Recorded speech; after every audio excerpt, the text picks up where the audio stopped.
Neuquén Informa. Noticias destacadas. Los Chigüidos dejó de ser el último pueblo de la provincia que no contaba con servicio eléctrico las 24 horas del día, gracias a un parque solar que construyó la empresa Pan American Energy. Es muy importante lo que se ha logrado y muy importante lo que están logrando. Y esto, en cierta forma, es un estricto acto de justicia que en el corazón de lo que habla todo el mundo hoy en día, los habitantes que todos los días la pelean, tengan el derecho y puedan vivenciar, poder compartir las luz las 24 horas del día, que es lo más mínimo que tendrían que haber tenido hace muchos años. Más información en neuqueninforma.gov.ar.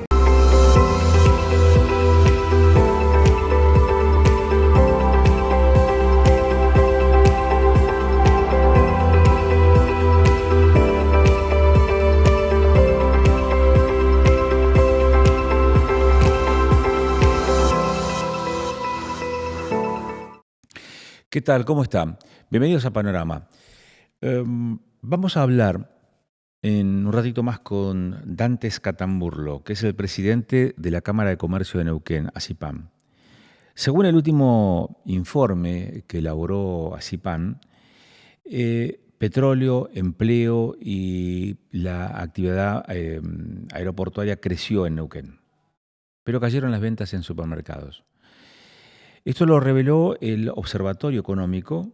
Las ventas tuvieron una caída del 4.1% en todo lo que fue el 2025 respecto al 2024 y una baja menor a nivel nacional, donde fue del 5.3%. Así se sintió menos en Neuquén.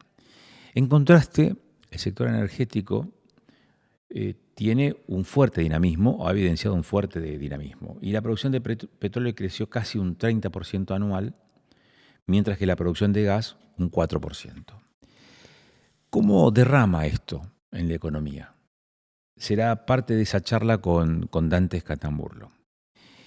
Y antes, en el primer bloque, vamos a hablar de esta fecha tan particular y tan sensible para la historia de los argentinos, como es los 50 años del más reciente de los golpes militares sufridos en la Argentina, el del 24 de marzo de 1976, con dos especialistas en Derecho y además docentes universitarios.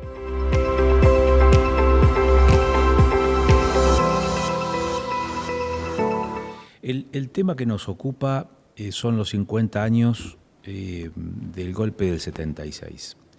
Está con nosotros Ulf Nordenstall, que es abogado, es profesor de historia, es director de la carrera en UFLO, y Pablo Matkovic, que es coordinador académico, organizador de la charla sobre la cual vamos a estar haciendo referencia también aquí, y defensor en el ámbito federal, en el fuero federal. A ambos les agradezco. Ulf, gracias por venir.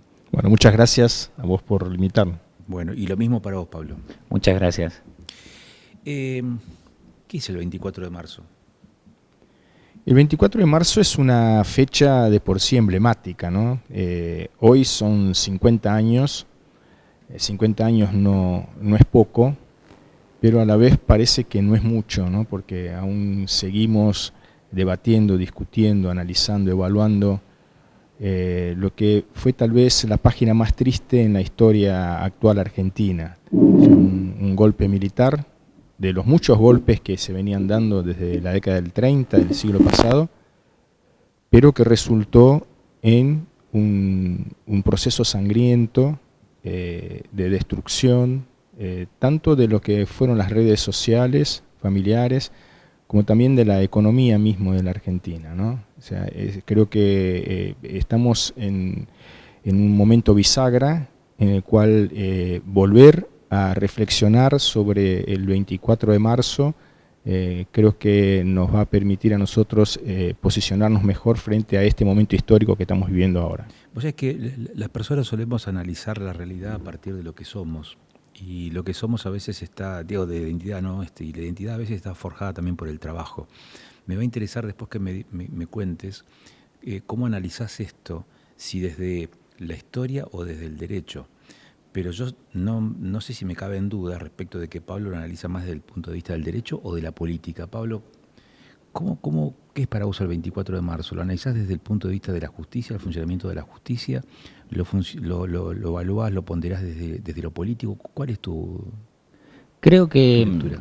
que el 24 de marzo puede ser analizado desde todos esos puntos de vista. Creo que el mejor enfoque para analizar lo que pasó hace 50 años, cuáles fueron las consecuencias de lo que llevó a ese golpe, qué pasó en ese golpe y qué quedó después, me parece que puede ser analizado desde todo el punto de vista. Nosotros en la Universidad de Flores estamos pensando para el día 26 analizarlo, pero desde el punto de vista jurídico, un poco a aproximarnos a lo que pasó en el proceso llamado proceso de reorganización nacional, con una lectura hoy de un golpe cívico-militar, de lo que pasó acá en Neuquén, y hacerlo en la próxima jornada que vamos a hacer el día 26, en nuestra sede universitaria, hacerlo desde el proceso, desde la justicia.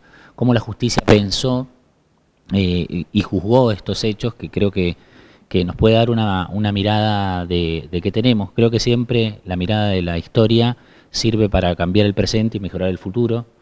Y en ese punto creo que analizarlo desde distintas aristas, desde lo político, porque para las nuevas generaciones, ¿no?, que pareciera que el proceso y lo que pasó hace 50 años queda tan lejos, que no vemos cuáles son las nuevas enseñanzas que nos puede dar ese proceso de ver cómo se defiende la democracia, cuáles son los desafíos de esta generación con la democracia y cuáles son las diferencias, los caldos de cultivo que llevaron a ese proceso, a ese golpe, al último golpe militar, que creo que son condiciones de separación de un clima de época, que creo que a veces el enfrentamiento entre posicional político entre argentinos lo que llevó fue a ese proceso, y creo que eso puede ser una enseñanza para ver que no hay que dejar de estar atento a que el enfrentamiento, a que los espacios de la República, los representantes, cada uno como ciudadano o como político o como historiador o como abogado, tiene que ser bien consciente que la confrontación nos puede llevar a lugares muy oscuros como sociedad. Voy a rescatar de ambos un par de expresiones. Pablo, hablaste de caldo de cultivo, que después desembocó en el golpe del 24 de marzo del 76. Y Ulf, hace 2 minutos atrás dijiste, no fue el primero, comenzó en el 30, el 6 de septiembre de 1930, con el derrocamiento de Irigoyen y la interrupción sucesiva de varios gobiernos democráticos en la Argentina.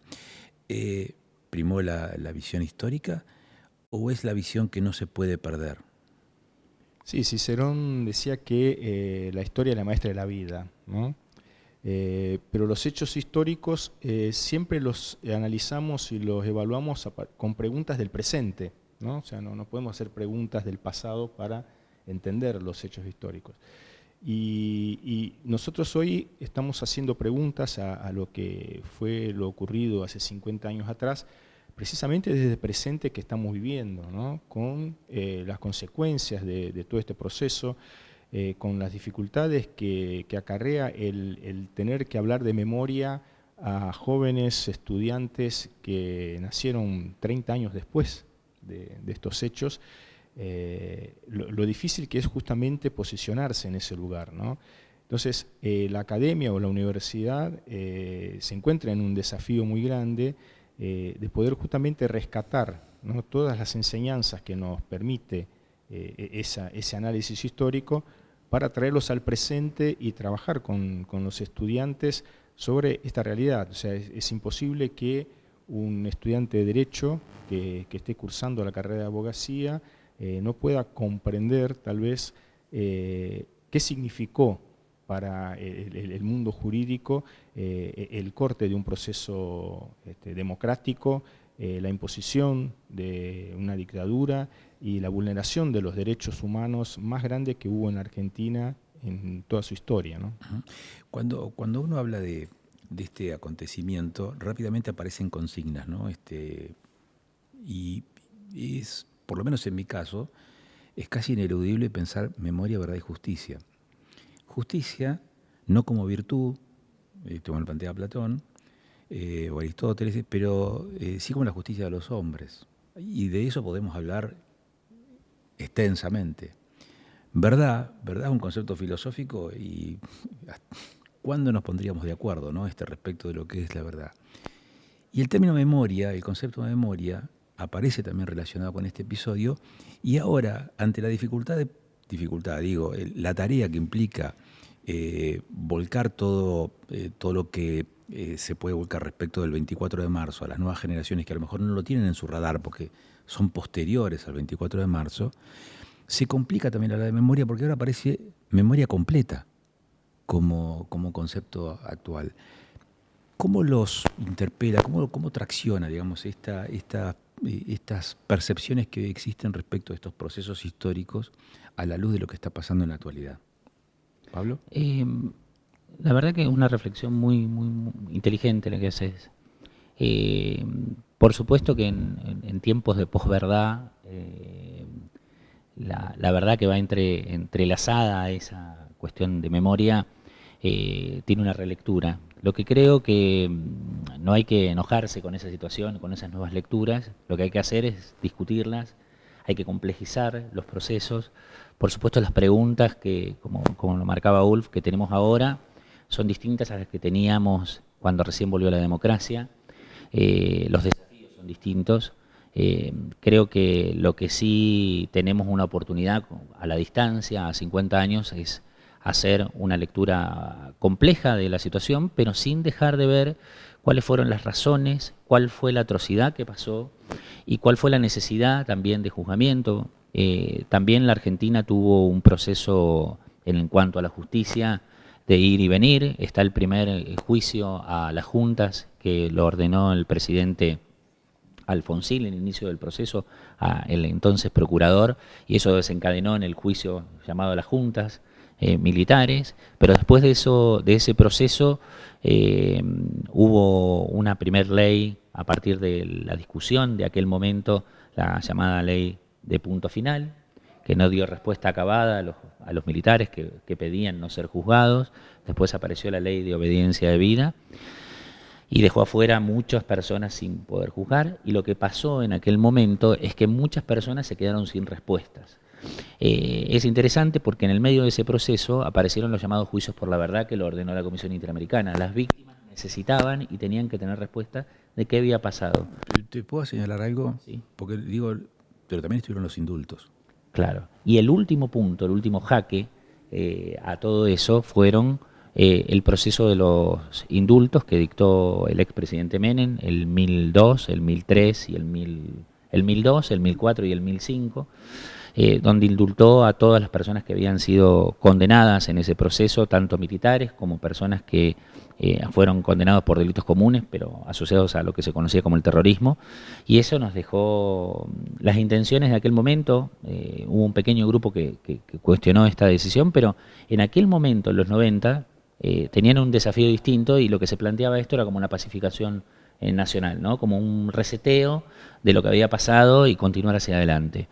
Lo que sí demostró el tiempo es que con impunidad no se puede resetear.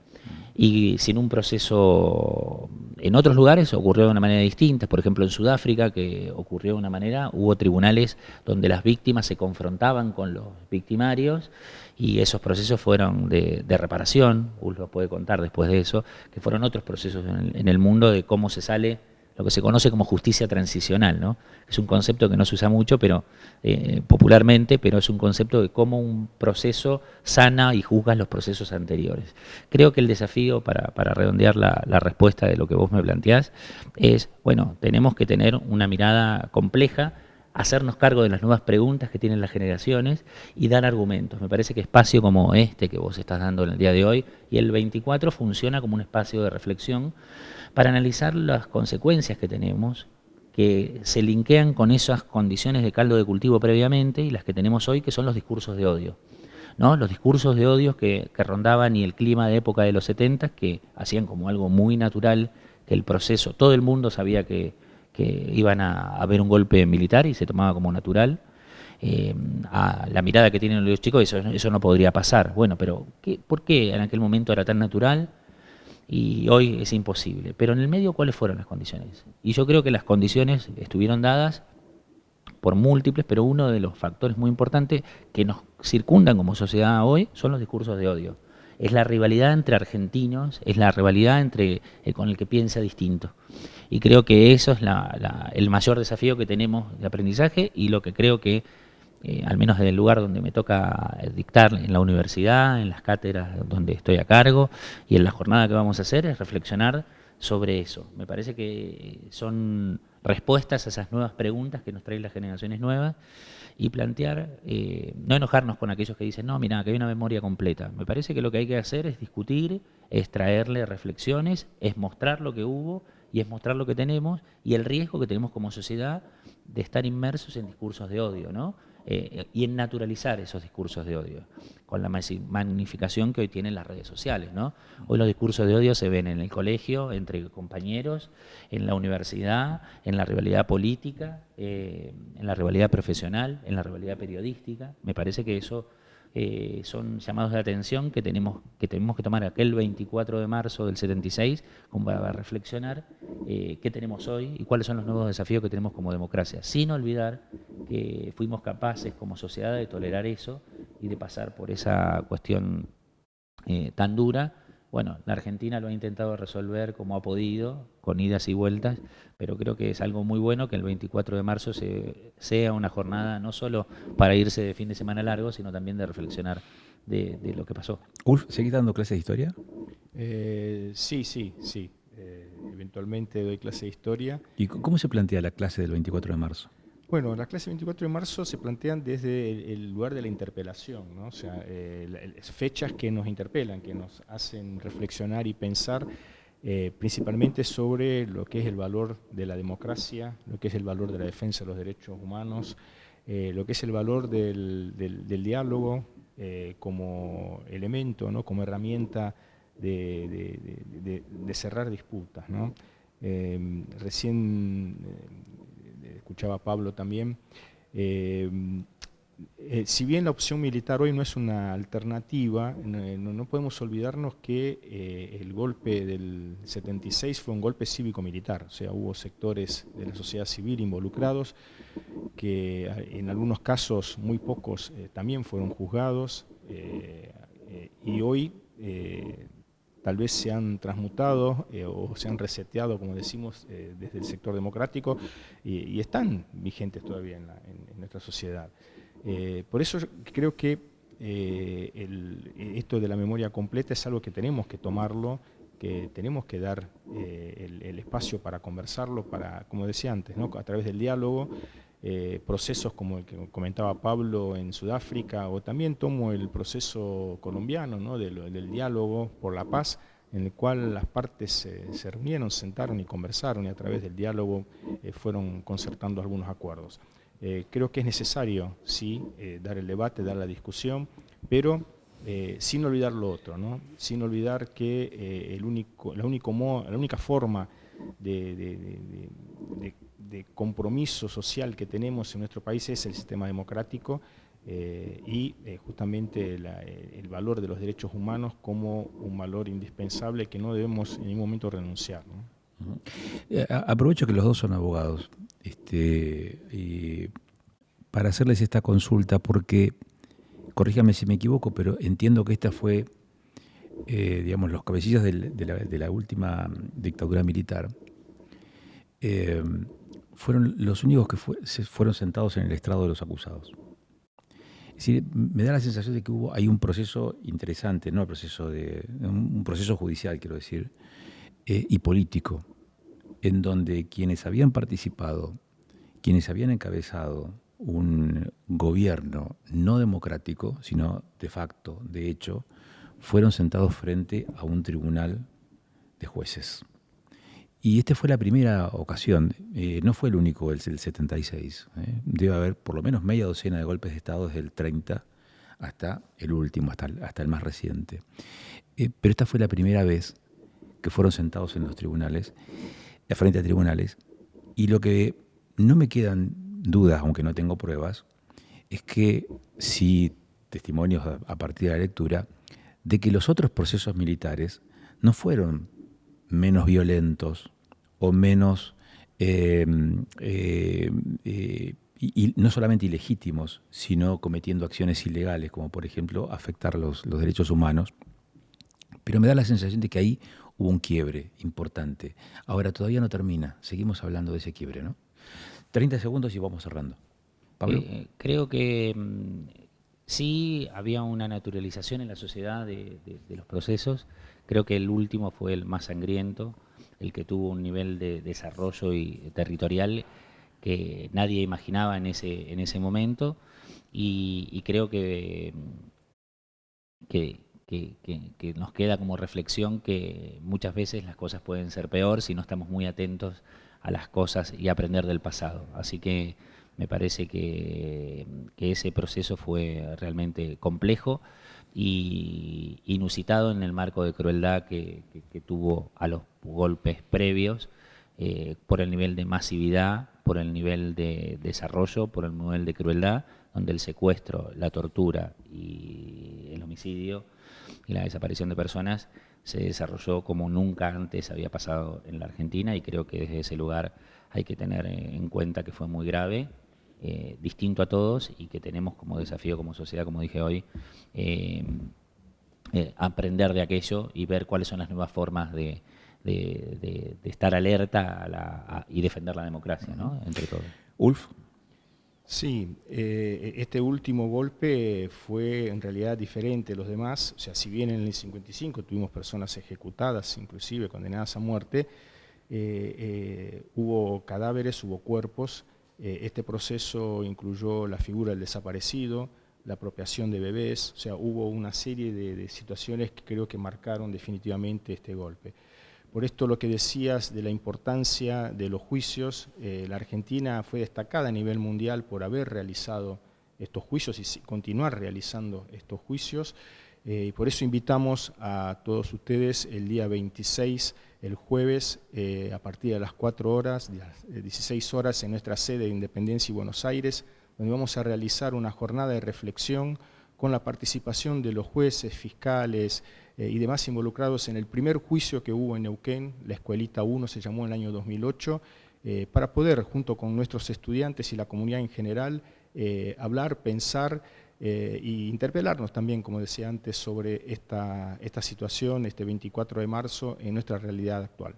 Gracias, Ulf. Gracias, Pablo. Gracias a vos. Han sido muy amables. Ulf Nordenthal, abogado, profesor de Historia y director de UFLO. Pablo Matkovic, coordinador académico y organizador de esta charla del jueves, a partir de las 4 de la tarde, donde se hablará o se va a reflexionar a 50 años del golpe de Estado, la importancia del juzgamiento en Neuquén, y los expositores son Orlando Cosia, Marcelo Grosso, Gustavo Olivera, Shirley Rivero y Bruno Badalá. La coordinación académica, Pablo Matkovic, Mariana Querejeta y Alejandro Cabral. Y con esta referencia nosotros hacemos la primera pausa aquí en Panorama. Cuando volvamos vamos a estar charlando de otros temas más vinculados con la realidad más visceral, la del bolsillo, la economía.